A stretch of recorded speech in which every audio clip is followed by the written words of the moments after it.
Goeiemôre julle. Wat 'n heerlike lekker maandagooggend. Wat 'n lekker vars stappie. Ek kan sommer nou sien die skoolvakansie is nou in volle vlam.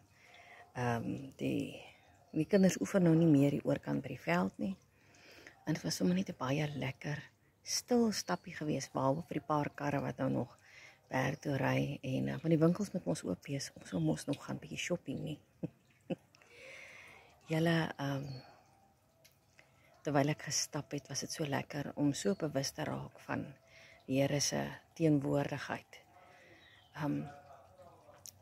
Wees stil en weet dat hy goed is. Dis wat in my hart in geresoneer het vanoggend. Dis vir my 'n lieflike pad om te stap want daar is die mooiste plante groei hier onder in die Weskaap. Die tuine is almal baie mooi na gekyk. Die bome, die reuke wat 'n mens kry. As 'n mens mos so stap, die ouens wat stap sal weet, jy ruik nader aan die fynste reuke, nog voordat mense op is en begin kos maak en so aan, ruik jy al die reuke van hulle huise. Party is aangenaam en party is nie so aangenaam nie. Maar en jy ruik die stortseep as jy so verby iemand se huis stap wat nou opstaan, wat gaan werk toe gaan, of waartoe ook al gaan, en jy ruik die geur van die bloeisels en die saadjies om jou, en die mense wat verbystap wat werk toe is, moet ek sê, se gesigte het my nogals opgeval die afgelope amper maand wat ek nou stap. Hulle gesigte is so somber, hulle is so in hulle self ingekeer. Dis nogals, ek maak dit nogals 'n doelwit om elke persoon wat verby my loop in die gesig te kyk en goeiemôre te sê. En daar's so verrassing op hulle gesig wanneer mense dit doen. Of party van hulle. Ons is tog gemaak om te connect, want ons is 'n liggaam, sê Jesus. Ons is almal deel van een liggaam. En almal is human beings. Maar partykeer as ek verby die mense loop, dan lyk dit so of hulle so diep in hulle kop is en dink, wat moet hulle alles doen vandag? Jy weet, die frontlyne sit net hierso. Partykeer dink ek, wil ek hoop en glo dat een mens glimlag en een mens vriendelike groet kan dalk 'n kruispad wees vir iemand anders waar hulle besluit het, niemand gee tog in elk geval om, en nobody sees me. En dan kom verras die Here hulle en hy gee vir hulle iemand wat sê, ek sien jou. Ek sien jou, ek het daai glimlag gesien, ek het daai hartseer gesien, ek het daai frons gesien, ek kan in jou hart insien. En so, dis wat ek vandag vir julle belos is.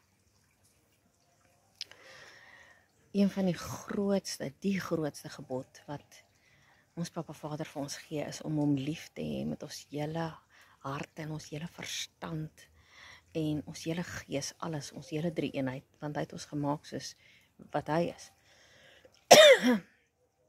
Maar hy sê ook dat ons ander moet lief hê. En hy sê ook vir ons hoe ons hulle moet lief hê.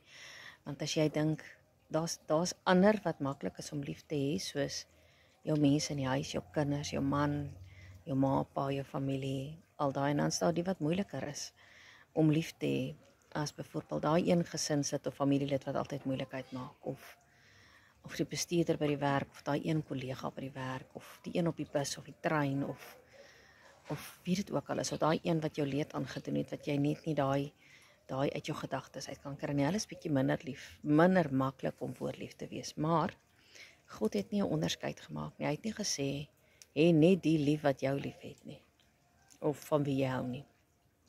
Hy het gesê jou naaste. Dis almal met wie jy in aanraking kom. En jy hoef nie arms om my nek te gooi en alles nie. Liefde is baie wyd. In 1 Korintiërs 13, byvoorbeeld, sê hy vir jou, wat is liefde?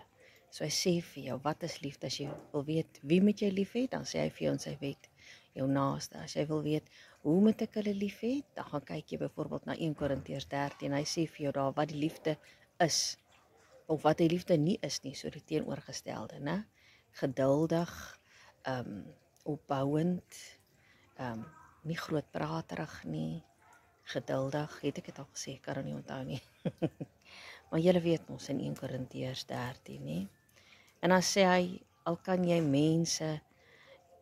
alle mense tale praat, en selfs engele tale praat, as jy nie dit het in jou hart nie, liefde het nie, omgee, regtig omgee en deernis, en geduld het met mense nie, dan gaan jy sukkel om lief te hê. Jy gaan nie liefde verstaan nie. Jy gaan sing soos wat die rockband destyds gesing het, Nazareth, ek weet nie hoekom het hulle self dit genoem nie. Maar hulle sê love hurts. En ek dink nie hulle verstaan mooi wat liefde is nie. Mense maak mekaar seer, nie liefde nie. Liefdeloosheid maak mekaar seer. Maak ons seer. Die afwesigheid daarvan. That hurts. En dan sê hy sê jy moet jou naaste lief hê, en dan sê hy hoe? Hy sê soos jouself. En daar is nie vanity nie. Dis nie soos wat nog 'n sanger gesê het, I'm too sexy for my shirt. Ek weet daai vanity van ek is beter as iemand anders, daai tipe liefde nie. Dit is om jouself lief te hê, om vir die Here te sê dankie vir wie jy is. En luister maar net na die mense om jou, hoe praat hulle van jou, jou kinders, jou kleinkinders, jou man, jou ma, wie kan nou lief hê soos 'n moeder, nê? En jou pappa, jou oupa, daar's iemand wat vir jou lief is. Luister wat hulle van jou sê, want dit is 'n refleksie van wie jy elke dag is in leef, veral daai wat naby jou leef. Hê jouself lief, en dan gaan lees jy in God se woord ook, dan hoor jy hoe hy jou gemaak. Dan hoor jy die planne wat hy vir jou het. Dan hoor jy wat jou destiny eintlik is, en dan gaan leer jy daai self van jou ken. En dan sal jy lief wees vir hom of haar, want die Here is. En dit is so maklik soos dit. Ek wil julle met daai brokkie harts ietsie gelos het vanoggend en vir julle sê, onthou jy is geliefd. En liefde is gemaak om uit te deel. En wanneer jy dit uitdeel, moenie verbaas wees as jy dit ontvang ook nie. Dis wat gebeur. Toets dit net 'n bietjie. Volgende keer as jy weer iemand sien, smile net vir hulle.